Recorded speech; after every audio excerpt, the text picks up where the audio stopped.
À 19 ans, j'ai trouvé une grosseur au cou. Ils ont dit que je cherchais juste à attirer l'attention. Maman a brûlé mon diagnostic. Je me suis effondré au travail. Ce que l'IRM a montré a effacé la couleur des visages de mes parents. Bonjour, je m'appelle Altia et à 19 ans.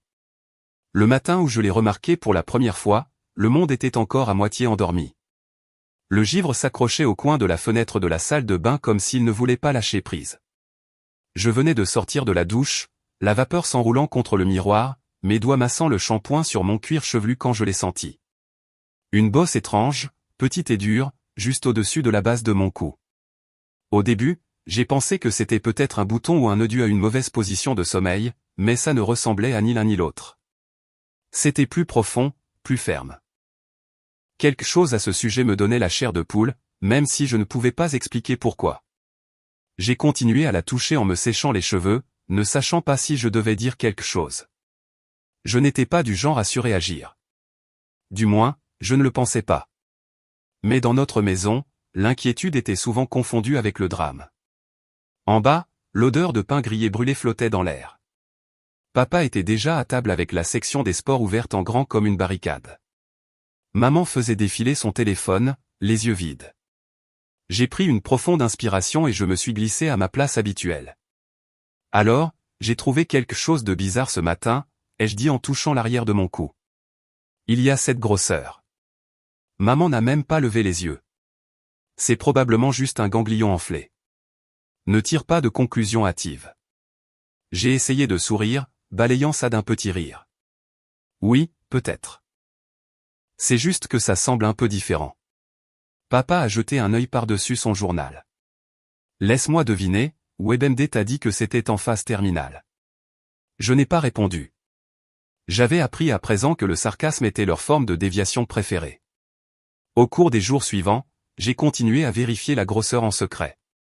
Elle n'a pas disparu.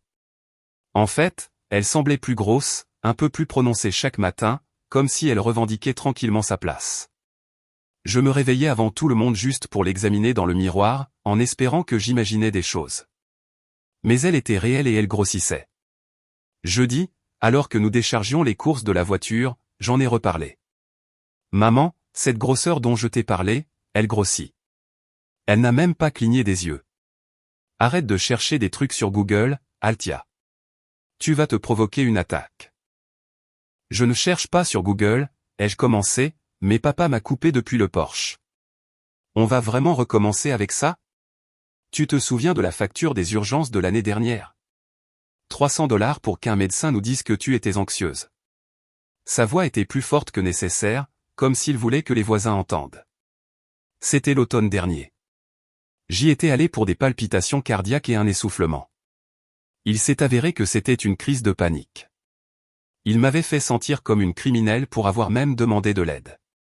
C'était différent cette fois. Je le savais. Mais leurs yeux disaient le contraire. Cette nuit-là dans mon lit, j'ai fixé le plafond et j'ai eu l'impression de couler. Peut-être que j'étais paranoïaque. Peut-être que j'en faisais encore trop.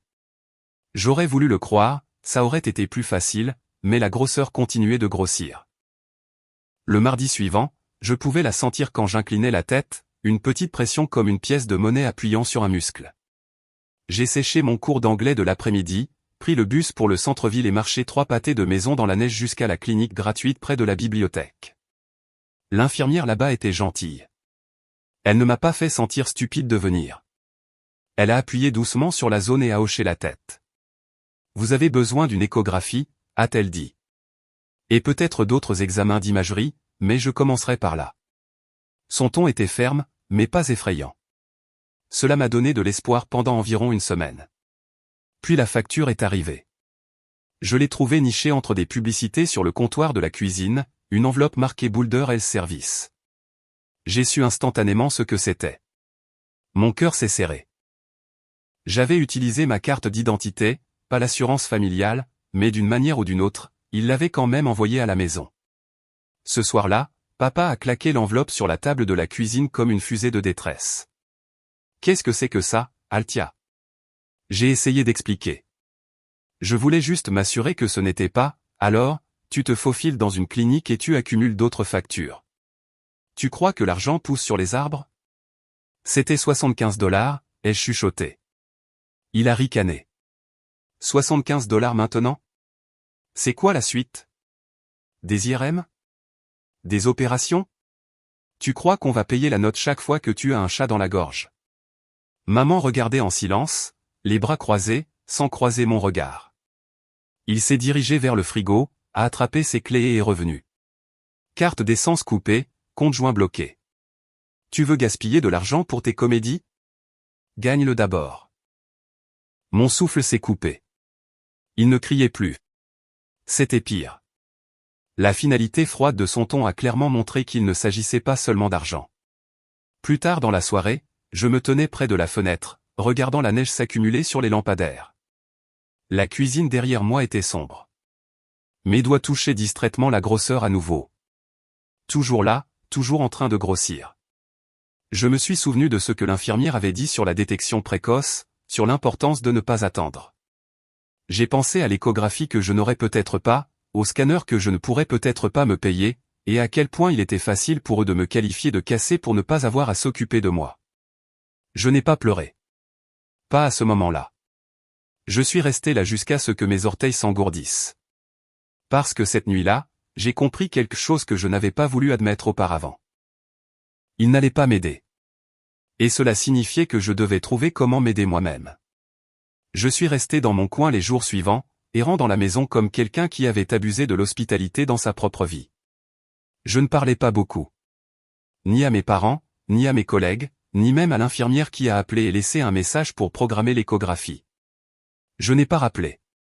À quoi bon? La carte d'essence avait disparu, tout comme l'illusion que j'avais quelqu'un de mon côté. Au lieu de ça, j'ai commencé à écrire des choses. Dans un carnet que je gardais sous mon matelas, j'ai commencé à noter chaque symptôme. La douleur dans mon cou qui irradiait maintenant jusqu'à mon épaule, la sensation de serrement quand je tournais trop vite, la façon dont ma tête pulsait quand je me penchais en avant comme si mon crâne essayait de se débarrasser de quelque chose. J'ai noté les dates, les heures, les choses que les gens disaient. Les mots de mon père résonnant en lettres capitales. Le drame ne paie pas les factures. L'insulte ne me piquait même plus. Elle s'est juste installée comme une seconde peau. Marina, ma mère, a commencé à se comporter différemment autour de moi. Elle ne me demandait jamais comment j'allais, mais je la surprenais à me regarder quand elle pensait que je ne la voyais pas, ses yeux se plissant. Je la surprenais à plier le linge plus lentement que nécessaire, comme si elle écoutait quelque chose de non dit. La grosseur n'avait pas diminué. Au contraire, elle était devenue plus définie, plus facile à sentir quand j'inclinais légèrement la tête. Mais j'ai arrêté d'en parler. Je portais mes cheveux lâchés tous les jours, parfois avec une écharpe. Je suis devenu doué pour avoir l'air bien, pour être agréable, souriant quand on me parlait, riant quand on s'y attendait. La performance est devenue une seconde nature, comme une mémoire musculaire. Un samedi soir, alors que les derniers rayons de soleil striaient le carrelage de la cuisine, je suis entré pour faire du thé. Marina était assise dans le salon, les pieds repliés sous elle, un verre de Pinot Grigio à moitié vide posé sur la table basse. La cheminée était allumée, plus pour l'ambiance que pour la chaleur, mais sa lueur vacillait contre le parquet poli. « Altia », dit-elle, son ton d'un calme inquiétant. « Viens t'asseoir. » J'ai hésité. Sa voix ne portait aucune tension, aucune agressivité, et cela me rendait méfiante. Je me suis déplacé vers le causeuse en face d'elle. Elle tenait quelque chose dans sa main. Mon estomac s'est noué. C'était le rapport de la clinique, l'impression que j'avais plié et caché dans mon vieux manuel d'économie sous mon lit. Elle avait dû fouiller ma chambre. « Tu as gardé des secrets », dit-elle en faisant tourner lentement son vin.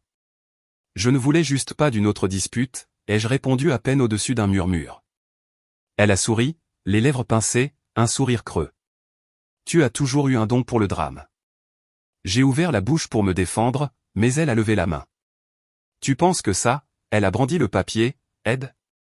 Que faire entrer plus de peur dans cette maison est noble, altruiste? J'ai cligné des yeux. Peur? Tu empoisonnes cette famille avec de l'anxiété, dit-elle, sa voix plate. Et je ne le permettrai pas, elle s'est levée, s'est approchée de la cheminée et, sans prévenir, a jeté le rapport dans les flammes.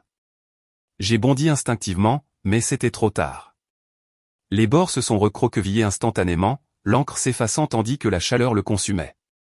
Un coin a flotté brièvement avant de se désintégrer complètement.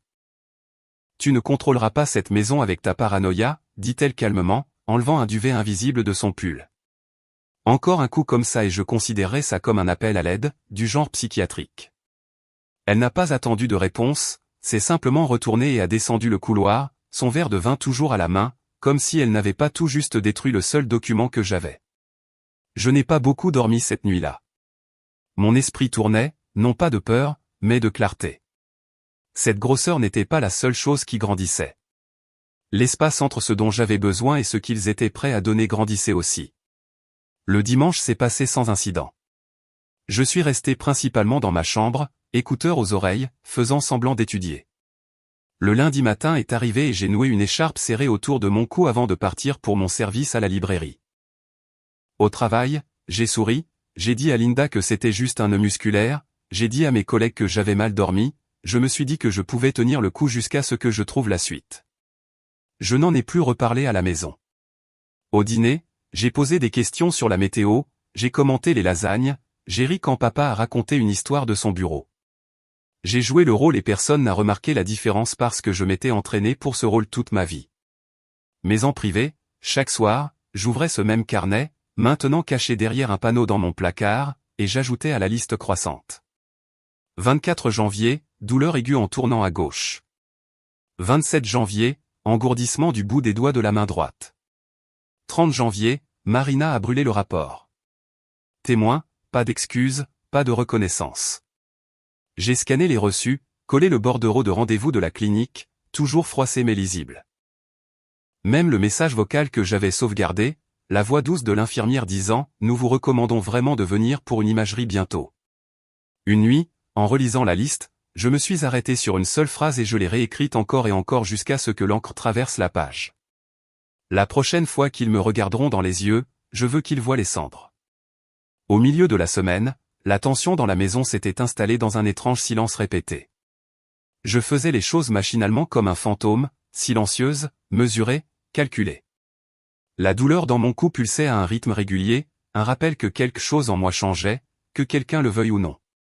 Ce jeudi matin, alors que j'enfilais mon manteau pour aller au travail, Marina est apparue dans l'embrasure de la cuisine, tenant une housse à vêtements avec 2 doigts comme si elle pouvait tacher son chemisier. Et c'est ça après le travail. Le dîner de ton grand-père est samedi. Tu devras avoir l'air présentable. J'ai fait une pause, la main sur la porte. C'est obligatoire ? Son ton s'est durci. Il a 80 ans. On va prendre des photos.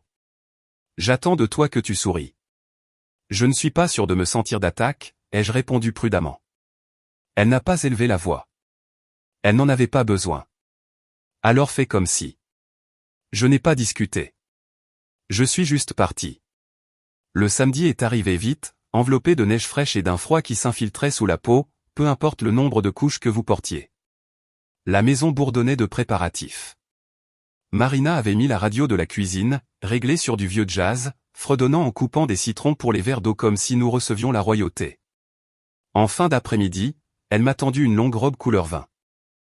Elle était élégante, à col haut, et clairement conçue pour couvrir ma grosseur. Cheveux lâchés, pas de chignon, a-t-elle instruit, sans lever les yeux de l'eyeliner qu'elle appliquait dans le miroir du couloir. Et porte une écharpe, pas une de ces monstruosités tricotées, celle en soie. Dans le miroir de la salle de bain, je me suis regardé et j'ai à peine reconnu mon reflet. Le tissu m'enveloppait de toutes les manières que je ne voulais pas. Mes cheveux tombaient sur mes épaules comme un rideau. L'écharpe en soie, soigneusement drapée, complétait l'illusion. De l'extérieur, j'allais bien, mais ma peau me démangeait sous chaque fil. Nous sommes arrivés chez mon oncle juste après 18 heures. L'endroit était chaleureux, bruyant et rempli de l'odeur de rôti et de bougies. Des dizaines de membres de la famille que je n'avais pas vus depuis des mois se saluaient avec une joie stridente et de longues étreintes forcées. J'ai trouvé une place à l'extrémité de la table à manger. La lumière du lustre au-dessus jetait une lueur chaude sur les nappes, mais la nausée avait déjà commencé à s'installer. J'ai pressé une main sur mon estomac, en espérant que personne ne le remarque. « Tu as l'air maigre, ma chérie, ma tante Marlène. »« Oui », a commenté une autre de l'autre côté de la table. Avant que je puisse répondre, la voix de ma mère est intervenue en douceur. Altia fait juste attention à ses glucides ces derniers temps. J'ai fixé mon assiette. Mon père a gloussé de l'autre bout. On a élevé toute une génération de fleurs de verre. Même pas capable de tenir un dîner sans se flétrir. La salle a ri. Pas moi. À mi-chemin du plat principal, je me suis levé, marmonnant quelque chose sur le besoin d'aller aux toilettes. Ma tête tournait et chaque pas semblait être fait dans de la mélasse. J'ai tourné le coin vers le couloir et tout est devenu flou. La seconde d'après, j'agrippais le mur, essayant de rester debout. Altia, a sifflé la voix de ma mère. Un instant plus tard, elle est apparue, m'attrapant le coude et me guidant dans un débarras voisin. La porte s'est refermée avec un déclic derrière nous. Son visage était tendu, contrôlé. Tu dois te ressaisir. J'ai vacillé légèrement, le souffle coupé. J'essaie. Je ne me sens pas, je m'en fiche, a-t-elle dit. Souris ou pars. Je ne te laisserai pas ruiner le nom de cette famille pour une de tes crises. Ma voix s'est brisée. Tu te soucies plus des apparences que de ma vie. La gifle est venue si vite que je ne l'ai enregistrée que lorsque ma joue a brûlé. Ce n'était pas fort, juste précis. Mes oreilles ont bourdonné. Elle a redressé son écharpe, ajusté le bracelet à son poignet. Essuie ton visage, arrange ton rouge à lèvres, et retourne à ta place ou pars maintenant et ne reviens pas, je suis parti. Je n'ai pas dit au revoir. Je n'ai pas attendu qu'on me ramène. J'ai marché les 3 kilomètres jusqu'à la maison avec des talons fins et une robe qui collait à mes côtes comme un secret. Le vent me mordait les jambes, mais le froid était plus facile à supporter que de rester assise un instant de plus à prétendre que j'étais quelqu'un que je n'étais pas. 2 jours se sont écoulés avant que je puisse prononcer plus d'une phrase à la fois. Je suis resté dans ma chambre, écouteurs aux oreilles, laissant Billie Holiday me ramener à quelque chose qui ressemblait au calme. Mardi matin, juste après avoir sorti les poubelles sur le trottoir, j'ai remarqué un morceau de papier qui dépassait du côté de la boîte aux lettres. Il n'était pas plié comme une publicité, et il n'avait pas de timbre, juste mon nom en écriture cursive tremblante. J'ai regardé autour de moi, personne en vue. La neige bordait les trottoirs comme un cadre. J'ai sorti la lettre avec précaution, la dépliant lentement. J'ai vu ce qui s'est passé à la fête, commençait elle. J'étais d'infirmière. Cette grosseur n'est pas normale. Si tu as besoin d'aide, frappe à la porte verte en face de la tienne. Maison 24. Il n'y avait pas de nom, juste le numéro de la maison. Mes mains tremblaient. Pas de froid, mais de quelque chose de plus vif. Le sentiment que quelqu'un me voyait. Me voyait vraiment. Je suis resté là pendant un long moment, la lettre chaude dans ma poche, mon cœur battant plus fort que le vent. J'ai gardé la note dans un tiroir à chaussettes, coincé entre de la laine épaisse et une vieille carte d'anniversaire de ma tante. Je ne la regardais pas tous les jours, mais je savais qu'elle était là, comme une bougie que je n'avais pas encore allumée. Je n'étais pas prête. Pas encore. La semaine s'est traînée. Les heures de travail se sont confondues et la grosseur pulsait à un rythme sourd et régulier. Je portais des écharpes tous les jours, même à l'intérieur, prétextant que le froid me dérangeait. C'était plus facile que d'expliquer la vérité, plus facile que d'affronter les conversations que je savais n'iraient nulle part.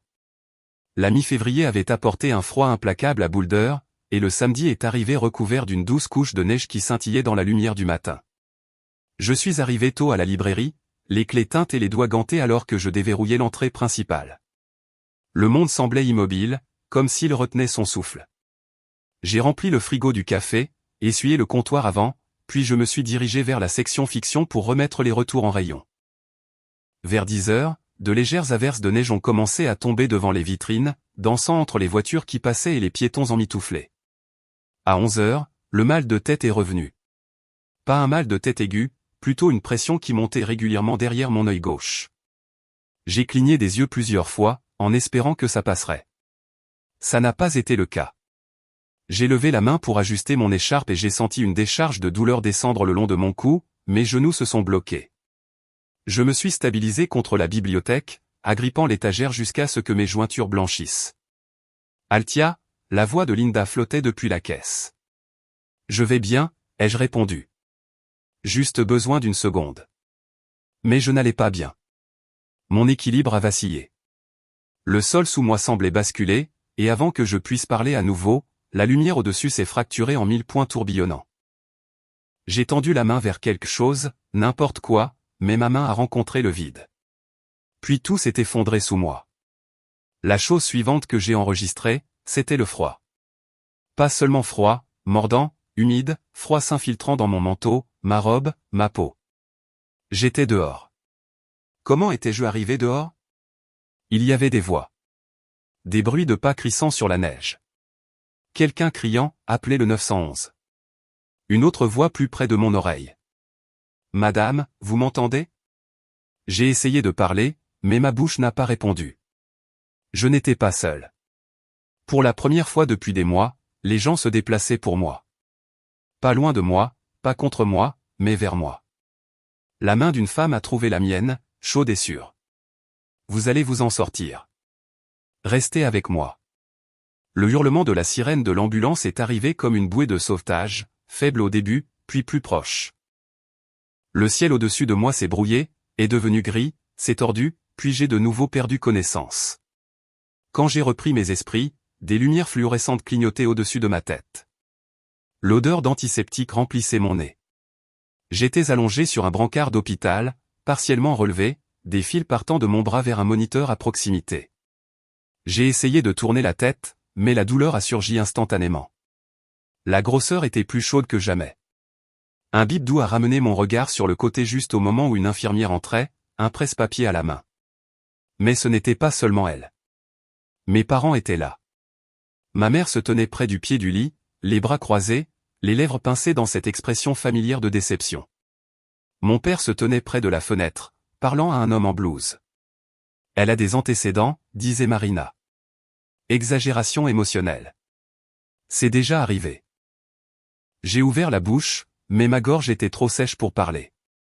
L'infirmière semblait incertaine. Elle s'est effondrée en public. Il y a une note d'une clinique antérieure recommandant une imagerie. Mon père est intervenu. Nous aimerions retarder les tests supplémentaires. Elle a eu des crises d'anxiété par le passé. Nous ne voulons pas qu'elle soit exposée à des scanners inutiles sans un deuxième avis. Je ne me suis pas évanoui, ai chuchoté à peine audible, mais personne ne s'est retourné. Personne n'a regardé. Le protocole a été respecté. J'ai été admise pour observation, fluide et analyse sanguine de base. L'imagerie a été refusée. Ils m'ont laissé sortir 3 heures plus tard avec un diagnostic de fatigue et de déshydratation. Pas de scanner, pas de réponse. De retour à la maison, Marina a fermé la portière de la voiture d'un mouvement ferme. Elle n'a parlé qu'une fois à l'intérieur. Je ne veux pas d'une autre scène comme ça, a-t-elle dit en enlevant son manteau. Tu réalises à quel point c'était humiliant? S'effondrer comme ça devant tout le monde, encore. Je me suis laissé tomber sur le canapé, la tête battante. Je ne me suis pas effondré exprès. Sa voix s'est durcie. Tu donnes l'impression que cette famille est instable. Si tu as besoin d'attention, dis-le, mais ne joue pas à des jeux avec les hôpitaux. Je me suis détourné. Cette nuit-là, bien après que la maison se soit tue, je me suis assise en tailleur sur le sol, ouvrant le tiroir à chaussettes. J'ai tenu à nouveau la lettre de la maison 24, relisant les mots tremblants sous la lueur de la lampe. Quelqu'un avait vu. Quelqu'un m'avait cru. Et pourtant, je n'y étais pas allé. J'ai posé la lettre sur la table de chevet et j'ai sorti mon carnet du placard, tournant les pages de symptômes, de dates, de phrases entendues. Sur une nouvelle page, j'ai écrit en lettres capitales, plan B, en dessous, une seule phrase, ils ne veulent pas que j'aille mieux. Je n'ai pas attendu longtemps. 2 matins après avoir griffonné, plan B, dans mon carnet, je me suis réveillé avec une nouvelle vague de nausées qui m'a envahi avant même que je ne balance mes jambes hors du lit. Mon équilibre était pire. J'avais toujours eu l'impression que quelque chose n'allait pas en moi, mais maintenant, j'avais l'impression que mon propre corps n'avait plus le temps de chuchoter et avait commencé à crier. À midi, le vertige s'était intensifié au point que je ne pouvais plus le simuler. Je rangeais des livres au travail quand ma vision a commencé à se rétrécir. J'ai agrippé l'étagère pour me stabiliser, clignant rapidement des yeux. Mais les mots sur les dos des livres se sont brouillés comme des aquarelles. Ma directrice, Linda, l'a remarqué immédiatement. « Tu n'as pas l'air bien », a-t-elle dit doucement. « Tu veux que j'appelle quelqu'un ?» J'ai secoué la tête. « Non », ai-je chuchoté, stabilisant ma respiration. « Mais je crois que je dois retourner aux urgences. » Elle n'a pas posé de questions. À 14 heures, j'étais dans un fauteuil roulant, enveloppé dans une fine couverture d'hôpital, poussé dans un couloir qui sentait le désinfectant et le café rassis. Ma mère était déjà dans la salle d'attente quand on m'a amené. Mon père est arrivé 15 minutes plus tard, parlant au téléphone d'un retard de fournisseur à son bureau, semblant plus ennuyé par une livraison que par moi. Quand on m'a déplacé dans une salle de triage, je pouvais les entendre se disputer doucement derrière le rideau. « Vous avez dit qu'elle s'est encore évanouie ?» a demandé une infirmière. Le ton de ma mère était répété. Elle a ses crises. C'est toujours dramatique mais jamais sérieux. Elle surréagit. Exagération émotionnelle. C'est de famille. L'infirmière a marmonné quelque chose en réponse, puis s'est glissée derrière le rideau. « Vous êtes Althia ?» J'ai hoché la tête faiblement. « Oui, le docteur Chin sera avec vous sous peu. » Ce nom m'est resté en travers de la gorge. Quand il est entré, je l'ai reconnu immédiatement. Grand, la voix douce, les lunettes glissant légèrement sur l'arête de son nez. Ses yeux ne m'ont pas survolé comme la plupart. Ils se sont posés doucement mais sont restés. « Bonjour, je suis Elias Chin », a-t-il dit. Interne en neurologie. Je vais m'occuper de vous. Il s'est présenté à mes parents avec le même ton poli, mais j'ai vu le subtil changement dans son regard quand mon père a interrompu sa présentation pour lui rappeler que nous n'avions pas autorisé d'imagerie. « Oui, je comprends », a dit calmement le docteur Chin, « laissez-moi vérifier quelque chose d'abord. » Une fois dans la salle d'examen, il a tiré le rideau et a fait un geste vers le lit. Je suis monté lentement. Il s'est lavé les mains, a enfilé des gants et a commencé son examen sans bavardage. Quand il a appuyé légèrement près de la base de mon crâne, j'ai grimacé involontairement. Ses yeux se sont levés. « Trop fort ?» a-t-il demandé. J'ai hoché la tête. Vertige ? Nausée ? Les deux ? Il a fait une pause. Voulez-vous me parler en privé ? Mon souffle s'est bloqué. J'ai de nouveau hoché la tête, juste une fois. Il n'a pas bronché. Donnez-moi quelques minutes. Il est sorti. Je l'ai entendu demander poliment à mes parents de lui laisser un peu d'espace pour un examen neurologique. Ça a marché. Leurs voix se sont estompées. Puis la porte s'est refermée avec un déclic. Dans cette pièce, avec juste le bourdonnement des lumières fluorescentes entre nous, il a tiré une chaise. « Je vais vous poser quelques questions », a-t-il dit. Mais sa voix n'était pas clinique. Elle était calme, personnelle. Je ne l'ai pas regardé en chuchotant. Il y a une grosseur. C'est derrière mon cou. Il ne me laisse pas la faire vérifier. Il est resté silencieux quelques secondes. Depuis combien de temps ? 7 mois. Il a pris une lente inspiration. Vous n'avez eu aucune imagerie. Ils disent que tout est dans ma tête. Il n'a pas répondu avec pitié. Il n'a pas commencé à taper dans un dossier. Au lieu de cela, il s'est légèrement penché en avant. Vous n'avez pas besoin de permission pour être prise au sérieux, a-t-il dit. Les mots sont restés suspendus là comme une bouée de sauvetage. Cette nuit-là, on m'a donné une chambre dans l'aile d'observation, soi-disant pour hydratation et surveillance. Mais je savais mieux. C'est le docteur Chen qui m'a gardé plus longtemps, qui a entré une demande d'IRM sous sa propre discrétion, codée pour compromis neurologique avec symptomatologie progressive. Cela a été fait en silence. Pas d'annonce, pas d'avis parental. Le technicien n'a pas posé de questions. Ils m'ont glissé dans la machine, la tête immobilisée, la surface froide bourdonnant sous moi. Pendant près de 30 minutes, je suis resté immobile, écoutant les clics et les vrombissements de la machine, le rythme des données gravées dans la certitude. Quand ce fut terminé, on m'a sorti, aidé à retourner dans la chambre. On m'a dit que quelqu'un examinerait les résultats sous peu. Le docteur Chin est arrivé plus tard dans la soirée. Les lumières étaient tamisées. Mes parents étaient sortis prendre un café. Il n'a pas dit grand-chose, a juste roulé un moniteur, ajusté l'écran et l'a tourné vers moi. C'était là. Avant même qu'il ne parle, je l'ai vu, une masse sombre, indubitable, grandissant comme une ombre contre le contour pâle de mon tronc cérébral. Il a pointé doucement le bord. C'est la grosseur que vous avez mentionnée. Je l'ai regardée, le cœur battant la chamade. Elle compresse les structures inférieures de votre cerveau. C'est pour ça que vous avez des vertiges, que vous vous êtes évanoui, que vous avez mal. Ma gorge s'est serrée. Vous ne simuliez rien, a-t-il dit. Et maintenant, nous agissons. Des larmes ont coulé silencieusement sur mes joues, mais je ne pleurais pas de peur. Je pleurais parce que finalement, enfin, il y avait une preuve. Je l'ai regardé et j'ai souri, la voix faible mais claire. Alors commençons. C'était un jeudi matin quand le message est arrivé. J'étais assise à mon bureau dans le coin études, les jambes repliées sous moi, une main tournant distraitement les pages d'une revue de neurologie que le docteur Chen m'avait signalée. Mon surligneur planait sur une section sur les migraines vestibulaires, quelque chose sur le chevauchement diagnostique, et je commençais juste à prendre des notes en marge quand mon téléphone a vibré. Je l'ai ignoré au début. Bruit de fond. Puis il a vibré à nouveau, plus longtemps cette fois, un mémo vocal.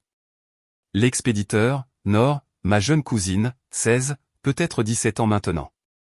Elle n'envoyait jamais de messages sans raison. Nor existait en marge du drame familial, assez proche pour le voir, assez distante pour ne pas s'y noyer. Et cette distance lui donnait quelque chose que j'avais appris à apprécier, la perspective. J'ai attrapé le téléphone, l'ai retourné et j'ai appuyé sur lecture. Au début, tout ce que j'ai entendu, c'est un brouhaha ambiant, des couverts qui tintent, des rires d'une autre pièce. Puis, superposé au bruit, j'ai entendu autre chose. Une voix familière, aiguë, indubitablement la sienne. Ma mère. Si tu la laisses penser que c'est réel, ça devient réel. Les mots étaient enveloppés d'une condescendance mielleuse, contrôlée, répétée, le ton qu'elle réservait au dîner et aux inquiétudes hypocrites. Puis une autre voix, masculine, avec un rictus dans sa cadence. Griffin, mon oncle. Elle pense qu'elle a une tumeur maintenant. La semaine prochaine, ce sera une maladie cardiaque. Des rires ont suivi, légers, insouciants, cruels. Je suis resté immobile, pas stupéfaite, pas choqué, juste très immobile. L'audio s'est terminé, mais il continuait de résonner dans mes oreilles comme quelque chose qui refusait de mourir en silence. Et la partie la plus étrange, je n'ai pas pleuré. Pas cette fois. Je l'ai rejoué plus lentement, en faisant des pauses entre les phrases, laissant chaque mot s'imprégner. Non pas parce que je ne comprenais pas ce qu'il disait, mais parce que je comprenais enfin. Parce qu'il n'y avait aucune ambiguïté ici. Aucune marge laissée à la mauvaise interprétation. Aucun coussin de bénéfice du doute. Il ne m'avait pas mal comprise. Il m'avait nié. J'ai transféré le fichier au docteur Chen en quelques minutes, puis à Rena, ma représentante des patients à l'hôpital. Je n'ai pas inclus de commentaires. Je n'ai pas demandé leur avis. Je l'ai juste envoyé parce que je n'avais pas besoin de validation. J'avais besoin qu'ils voient à quoi j'avais été confronté. Puis j'ai ouvert mon ordinateur portable et j'ai créé un nouveau dossier sur le bureau, pas en train de simuler. À l'intérieur, j'ai tout mis. Mes scanners IRM, mes analyses de sang, mes notes de diagnostic, les transcriptions de mon journal personnel de conversation qui n'avaient jamais été consignées dans les dossiers médicaux. J'ai téléchargé le mémo vocal avec les métadonnées, les reçus scannés de la clinique gratuite que j'ai visitée lorsque mon assurance a expiré, les chaînes de mai avec date et horodatage, mon journal de symptômes enregistré avec précision, codé par couleur selon l'intensité. Il ne s'agissait plus de mendier des soins. Il ne s'agissait plus de supplier pour de l'empathie. C'était de la documentation à usage légal, pour la protection, pour la preuve. Ce soir-là, mes parents se sont présentés pour mon suivi avec le docteur Chen, sans y être invités. Je les ai rencontrés dans le hall de l'hôpital, debout près des fauteuils en cuir bleu à côté du bureau d'enregistrement. Marina m'a repéré la première. « On rentre avec toi » a-t-elle dit, se dirigeant déjà vers les ascenseurs. « Non » ai-je répondu. Elle a cligné des yeux, confuse. « Quoi ? Vous n'entrez pas avec moi. » Son ton s'est aiguisé comme une lame de couteau soudainement dégainée. « Tu ne fais pas les règles, Altia. » Ce n'est pas, vous avez fait votre déclaration, ai-je dit, calmement. Maintenant, c'est mon tour. Elle a reculé d'un demi-pas. Mon père se tenait à côté d'elle, silencieux, immobile. Le docteur Chen est arrivé juste à ce moment-là. Il les a regardés, puis moi. J'ai hoché la tête. Il n'avait pas besoin de plus de contexte. Dans la salle d'examen, j'avais l'impression que quelque chose dans l'air avait changé. Pas de la tension, de la vérité. Enfin, on lui donnait de l'espace pour respirer. Il m'a tendu un papier du service juridique de l'hôpital. Un contact, quelqu'un pour les patients qui pensaient avoir subi une négligence systémique. J'ai pris le papier et je l'ai plié une fois, puis deux. Je n'ai pas hésité. 2 jours plus tard, j'ai de nouveau rencontré Rena, mais cette fois, ce n'était pas seulement du soutien. C'était un compte-rendu. Nous étions assises dans son petit bureau, niché au bout du couloir. Les stores étaient baissés, la lumière du soleil se diffusant doucement sur son bureau. Ses yeux ont parcouru les impressions que j'avais apportées, la clé USB que j'ai fait glisser sur la surface. Ils ont délibérément bloqué l'accès à vos soins, a-t-elle dit doucement. Je n'ai pas cligné des yeux. Je sais. Cet enregistrement ajoute une autre dimension. J'ai hoché la tête une fois, calme. Il y a plus. Tout est organisé par date. Elle a fait une pause, me regardant plus longtemps que d'habitude. Vous vous prépariez à ça? Non, ai-je répondu, ma voix claire. J'ai survécu. C'est différent. Cette nuit-là, j'ai sauté le dîner. Je suis resté dans ma chambre, la lumière du plafond éteinte, écouteurs aux oreilles. J'ai relu la transcription que j'avais tapée de l'audio. Chaque mot espacé clairement sur la page, chaque phrase imprimée sur sa propre feuille. Face visible, centrée, pas pour le drame, pour l'impact, pour la vérité. Je les ai placés dans une enveloppe craft, j'ai marqué le devant à l'encre noire permanente, pour le jour où ils essaieront de tout nier. Je l'ai enfermé dans le tiroir de mon bureau, non pas par vengeance, pour le souvenir, pour la justice. À 21h12, mon téléphone a de nouveau vibré. Nord. Ça va? J'ai fixé son message, puis j'ai répondu, je vais plus que bien. Merci. Cet enregistrement. Tu ne sais pas ce que ça a signifié. Sa réponse est venue rapidement. Je crois que si, mais fais attention. Il parle. J'ai fixé ces mots. Il parle. Bien sûr qu'il le faisait. J'ai fermé la conversation, je suis retourné à l'écran, j'ai ouvert le fichier audio une fois de plus, les laisser remplir mes oreilles. Pas pour me faire du mal, pas pour me hanter, mais pour me le rappeler. Ce n'était jamais mon imagination. Ce n'était pas de l'anxiété. C'était réel. J'ai sauvegardé une autre copie sur un disque dur externe, puis une autre sur le cloud. J'ai étiqueté chaque version avec la date et l'heure. Puis j'ai sorti une deuxième clé USB et je l'ai placée dans la boîte sous mon lit. Celle étiquetée « Urgence ». À l'intérieur se trouvaient mes directives médicales, mes copies de cartes d'identité, et maintenant ça. Je suis resté assise sur le sol un moment, sans rien faire, juste en respirant. Puis j'ai chuchoté à voix haute, pas pour le drame, pas pour l'écho, mais pour la clarté. Maintenant, ils n'ont plus le droit de parler pour moi. Et je le pensais. Pour la première fois, je n'avais pas besoin de défendre ma voix. J'avais juste besoin de l'utiliser. Et je le ferai, délibérément, irréfutablement, sans m'excuser. Une page, un fichier, une vérité à la fois. La réaction hostile n'a pas tardé à se manifester. C'est rarement le cas quand le silence est la monnaie préférée de votre famille, et que quelqu'un comme Nord ose le briser. C'était un dimanche après-midi quand elle a appelé.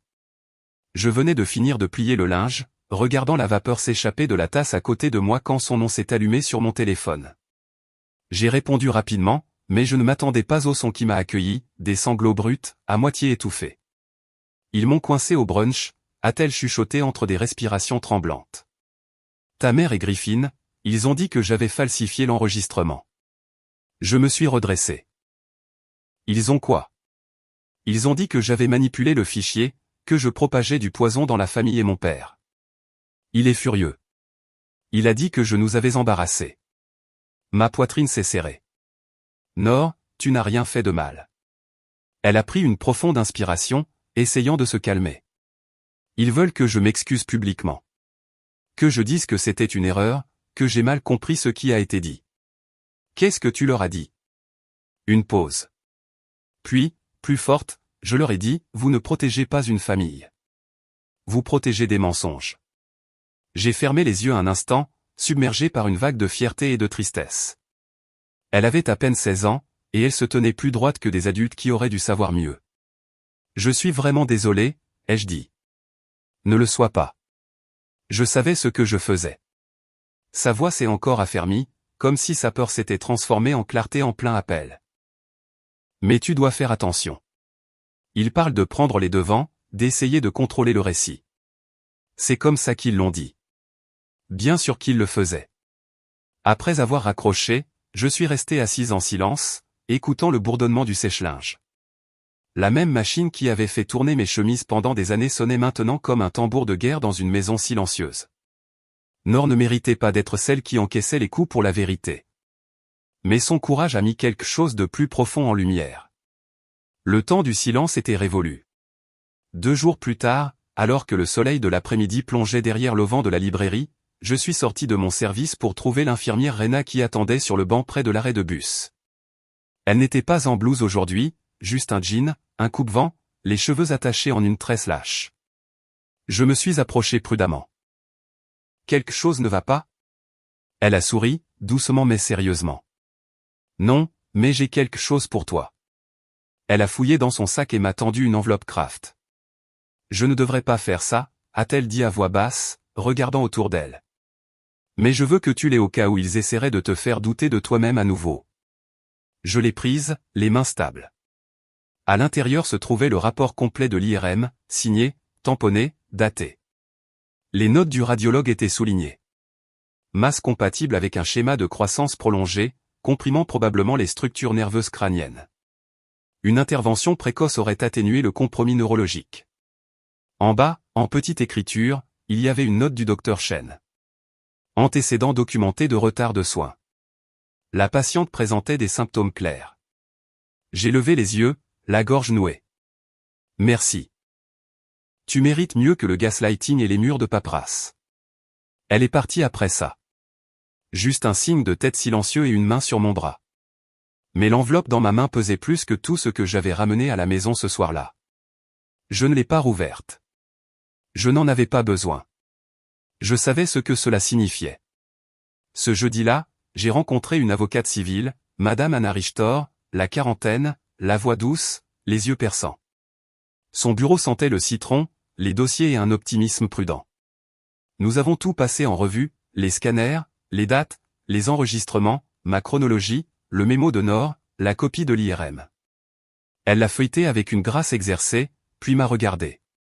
Ce n'est pas seulement un retard de soins. C'est de l'obstruction. Cela relève de la négligence médicale. J'ai hoché la tête. Je sais. Voulez-vous poursuivre formellement? J'ai fait une pause d'1 seconde. Oui. Plus tard dans la nuit, j'ai dîné à la même table que d'habitude. Marina a passé le sel. Mon père a commenté le temps de mars, son imprévisibilité. Ils n'ont pas posé de questions sur ma santé, n'ont pas mentionné Nord, ont prétendu que les fondations ne s'effondraient pas sous leurs pieds. J'ai joué le jeu. J'ai souri, hoché la tête, posé des questions sur le week-end. Mais quelque chose avait changé. La façon dont je me tenais plus droite, la façon dont je les regardais dans les yeux, la façon dont je ne tressaillais plus quand le silence remplissait la pièce. Je n'en avais plus peur parce que maintenant je comprenais sa forme. Le silence n'était pas neutre. Il était complice. Quand ils se sont retirés dans leur routine nocturne, télévision, vin, défilement sur des appareils séparés, je suis retourné dans ma chambre. J'ai ouvert mon ordinateur portable, vérifié chaque fichier, téléchargé la version finale de la plainte. Mes mains ne tremblaient pas. J'ai plané au-dessus du bouton « Soumettre » pendant une seule respiration. Puis j'ai cliqué. L'écran s'est rafraîchi. Confirmation. Déposé. Documenté. Officiel. J'ai refermé le couvercle, me suis penché en arrière sur ma chaise et j'ai chuchoté au silence, vous pensiez que le silence était une protection. Voyons comment il vous défendra maintenant. Le mardi matin suivant, je pliais les reçus de mon dernier rendez-vous dans mon agenda quand la télévision a attiré mon attention. Le volume était bas, à peine au-dessus du bourdonnement du chauffage, mais les mots qui défilaient à l'écran ont frappé plus fort que n'importe quel cri. Prochainement sur Cœur de famille, un couple courageux aide sa fille à surmonter l'anxiété liée à la santé avec un amour vache. Je me suis figé, les doigts agrippant toujours un reçu. La bande-annonce a commencé. Ils étaient là. Marina, prête pour la caméra dans son chemisier lavande-signature, souriait crispement assise à côté de Griffin, dont la voix portait la même supériorité désinvolte dont je me souvenais de chaque dîner de fête inconfortable. Je ne dis pas que la parentalité est facile, a-t-il gloussé. Mais parfois, l'amour signifie dire assez. On ne peut pas laisser la peur diriger une maison. Puis Marina, avec un signe de tête faussement doux. Nous avons aidé notre fille à surmonter l'anxiété médicale par la structure, par les limites, en refusant de valider l'hystérie. Je n'ai pas réalisé que je m'étais levé avant que ma chaise ne racle le sol derrière moi. Ma poitrine était vide. L'air était soudainement plus épais qu'il ne l'était un instant auparavant. J'ai baissé complètement le volume. Je n'avais pas besoin d'en entendre plus. J'avais entendu assez de mensonges pour les reconnaître à n'importe quel volume. Il ne se contentait plus de me discréditer à huis clos. Maintenant, il l'emballait pour la diffusion, utilisant mon traumatisme comme une opportunité de marketing familial. En milieu d'après-midi, le clip avait fait le tour d'Internet. Ma cousine Nora m'a envoyé une version enregistrée de l'écran avec 3 mots. Ils insistent. Je n'ai pas répondu immédiatement.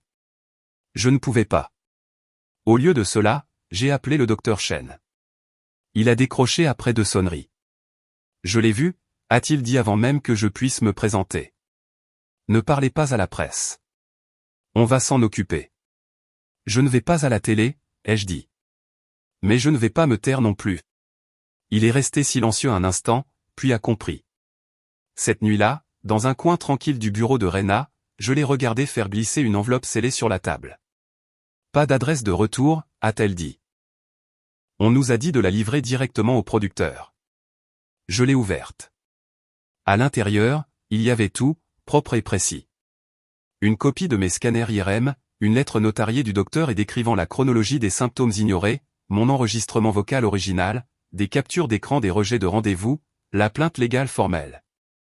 On ne divulgue rien, a ajouté Rena. On corrige le récit. À 10h30 le lendemain matin, le segment de l'émission a été retiré. Une courte déclaration est apparue sur leurs réseaux sociaux à midi, en raison de nouvelles informations concernant le contenu de notre prochain épisode, nous avons choisi d'annuler le segment. Nous restons engagés envers des histoires qui s'alignent sur la vérité, la dignité et l'intégrité médicale. Le soir, leur sponsor d'entreprise avait commencé à se retirer. L'équipe de production a publié des excuses de suivi, pas à mon nom, mais à ceux dont les expériences ont été déformées dans la préparation de cette émission. Marina et Griffin ont disparu des médias presque instantanément. Pour la première fois depuis des mois, je ne me sentais pas comme l'invisible. Et pourtant, je n'ai pas jubilé. Je n'ai pas posté de capture d'écran ni ne me suis précipité vers les interviews. Je n'ai même pas répondu aux dizaines de messages que Norm a transférés de parents éloignés. Certains s'excusant, d'autres continuant à cracher le déni. Au lieu de cela, j'ai écrit. Ce jeudi-là, j'ai publié une lettre ouverte en ligne intitulée « Je ne simulais pas ». Ce n'était pas tape à accent grave-l'œil, juste ma voix et mes mots. Je n'ai pas nommé de nom. Je n'en avais pas besoin. J'ai décrit la douleur lente d'être décrédibilisé, l'érosion de l'estime de soi quand votre corps crie et que les personnes censées vous protéger se bouchent les oreilles. J'ai expliqué ce que signifiait grandir en apprenant que la maladie équivaut à la faiblesse, que l'aide est conditionnelle, et que le silence est plus sûr que la vérité jusqu'à ce qu'il ne le soit plus. En 2 jours, elle a eu plus de 70 000 partages. Des jeunes m'ont envoyé leurs propres entrées de journal. Des parents ont écrit qu'ils avaient réévalué la façon dont ils avaient géré les craintes de santé de leurs enfants. Quelques infirmières et thérapeutes m'ont contacté pour me remercier de les avoir aidés à voir les signes qu'ils avaient manqués. Je n'ai pas répondu à tout le monde. Je ne pouvais pas. Mais j'ai lu chacun, souvent avec les mains tremblantes. Ce n'était pas la vengeance que je voulais. C'était la reconnaissance. Et maintenant, je l'avais. Une semaine plus tard, je me tenais devant la maison 24, le même bungalow à porte verte où un étranger m'avait un jour glissé une note qui a commencé toute cette seconde vie. Dans mes mains, j'avais un dossier. À l'intérieur, des plans, une proposition, la lettre d'approbation officielle pour une nouvelle organisation à but non lucratif, conçue pour soutenir les jeunes qui se sont vus refuser des soins médicaux par leur famille, intentionnellement ou par négligence. Nous l'appelions la Fondation Second Voice, parce que pour les gens comme moi, la première voix était souvent rejetée, et parfois la seconde vous sauve la vie. Les chaises pliantes étaient disposées en rangées soignées sous la faible lueur ambrée des lumières du plafond. Chaque siège tenait un simple programme triptyque imprimé sur du papier cartonné ivoire épais avec une police serif anthracite qui disait « Événement de lancement de la Fondation Second Voice ». Sous le titre, une seule ligne en écriture plus douce, pour ceux à qui on a dit c'est juste dans ta tête. Je me tenais en coulisses, mes paumes posées doucement contre le bord du podium. Mes notes étaient soigneusement agrafées, à peine froissées malgré le nombre de fois où je les avais relues. Je respirais lentement, par le nez, par la bouche, chaque respiration m'ancrant dans le moment présent. Pas répété, pas posé, juste présent. Réa a ajusté le microphone pour la dernière fois, ses yeux balayant mon visage comme un miroir, offrant un encouragement silencieux. Elle n'a rien dit, mais le signe de tête qu'elle m'a donné avait plus de poids que n'importe quel mot. Nor était déjà assise au deuxième rang, sa posture calme, les mains délicatement jointes sur ses genoux, son expression d'une concentration stable. Elle avait l'air plus âgée que lorsque je l'avais rencontrée pour la première fois, non pas en âge, mais en vérité. Il y avait en elle une maturité tranquille qui ne vient qu'en survivant à quelque chose tout en choisissant toujours la douceur. Elle n'était pas la seule à avoir grandi. Moi aussi. Cela ne faisait qu'un an, mais j'avais l'impression d'avoir vécu une vie entière de lâcher prise, de me dépouiller de ce qui n'appartenait pas. Une année à désapprendre à me faire petite et à réapprendre à me tenir debout, non seulement physiquement, mais aussi émotionnellement, légalement, spirituellement. Le procès s'était réglé discrètement en juillet. Pas de caméra, pas de tribunaux, pas d'acte final pour tout ranger. Mon avocat, de son ton habituellement vif, avait qualifié cela de « résultat décisif ». Leur équipe juridique, sans surprise, avait qualifié cela de « malentendu familial regrettable ». L'indemnisation a couvert le reste de mes frais médicaux et les coûts de lancement de l'organisation à but non lucratif, le dépôt, les licences, les frais généraux initiaux. Ce n'était pas de l'argent pour acheter le silence. C'était de l'argent d'amorçage et j'ai refusé de le laisser être présenté comme autre chose. Je n'avais pas assisté à la médiation finale. J'avais fait le choix de ne pas assister à une autre conversation où la vérité était traitée comme quelque chose de négociable. Je ne voulais pas être dans une autre pièce où le mot « intégrité » signifiait quelque chose de différent selon la personne qui parlait. Il n'y a pas eu d'excuse, pas un seul appel, lettre ou message de leur part depuis le jour où le segment a été retiré des ondes. Il y a des mois, leur avocat a envoyé un email stérile d'une seule phrase. Ils ont fait ce qu'ils croyaient être juste. Je n'ai jamais répondu, non pas parce que je n'avais rien à dire, mais parce que je savais que le dire leur donnerait une clôture qu'ils n'avaient pas méritée. J'avais arrêté de simuler le deuil pour des gens qui ne se présentaient que pour l'auditer. Maintenant, je vivais seul dans un petit studio ensoleillé à quelques rues du centre-ville de Boulder. L'ascenseur fonctionnait rarement et les fenêtres ne fermaient pas complètement, alors la brise d'hiver entrait comme un locataire, mais c'était à moi. Calme, sans prétention, sûr. Un endroit où le bruit des pas devant la porte ne me coupait pas le souffle. Mon oreille gauche était perdue, fonctionnellement du moins. Les médecins ont appelé ça une perte auditive profonde, ce qui était leur façon polie de dire irréversible. Le léger vertige allait et venait encore par vagues, surtout si je me levais trop vite ou si je tournais trop brusquement. Mais j'avais appris le rythme du déséquilibre, appris à m'asseoir avec lui au lieu de me raidir. Plus important encore, j'avais arrêté de cacher la façon dont cela remodelait ma vie. Ce soir en était la preuve. Le lancement de la fondation Second Voice n'était pas seulement une étape importante. C'était une déclaration que je n'allais pas continuer à survivre en secret. Que mon histoire et les histoires de femmes comme moi comptaient assez pour leur construire un foyer dans le monde. J'ai jeté un coup d'œil derrière le rideau une fois de plus. Au premier rang était assise une femme aux cheveux argentés jusqu'aux épaules. Elle a levé légèrement la main quand elle m'a vu, offrant un salut doux. Maison 24. C'est comme ça qu'elle s'était appelée la nuit où elle s'était assise à côté de moi en silence, à l'époque où le monde semblait inhabitable. Je ne connaissais toujours pas son nom. Elle n'avait jamais demandé de remerciement. Elle était simplement là, à l'époque et maintenant. J'ai croisé le regard de Nor. Elle m'a fait 2 pouces en l'air exagéré et un large sourire qui m'a détendu la poitrine. J'ai souri en retour.